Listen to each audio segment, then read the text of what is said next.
Vote देले discount मिलिबो democracy discount राति पाइले द्वितीय पर्याय मतदान मतदाता पोलिंग बूथ को आकृष्ट करने निर्वाचन कमिशन ठारू आरंभ कर विभिन्न स्वेच्छासेवी संगठन सचेतनता अभियान जारी रखिंट ए सचेतनता अभियान को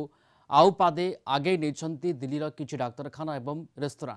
दिल्लीर गौतम बुद्ध नगर लोकसभा निर्वाचन मंडलीर किछि रेस्तोरां एप्रिल 26 और 27 तारीख में ग्राहक मानक खाद्य बिल उपर 20% छाड़ देउथबा बेले किछि डाक्तरखाना फ्री फुल बॉडी चेक पाई ऑफ मध्य घोषणा करिसेंती अधिकरू अधिक मतदान करी निज प्रतिनिधि चयन करने सचेतनता सृष्टि करने को यह पदक्षेप नहीं जाइथिबा सूचना देछि जातीय रेस्तोरां संघ तेबे डेमोक्रेसी डिस्काउंट पाइबा लोकों को मतदान करिथिबार प्रमाण मध्य देखाइबाकू पड़िबो मतदान करिथिबार प्रमाण देखाई से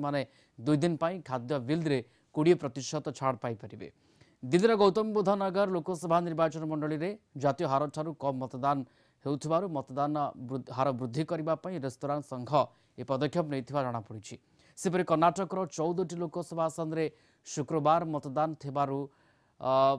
सेठारे मध्य भोटर अनेक फ्री ऑफर घोषणा कर केउठी भोटर को फ्री राइट ऑफर मिलुछि तो आउ केउठी फ्री डोसा फ्री मील आउ केउठी फ्री ड्रिंक्स मध्य ऑफर कर जाउछि।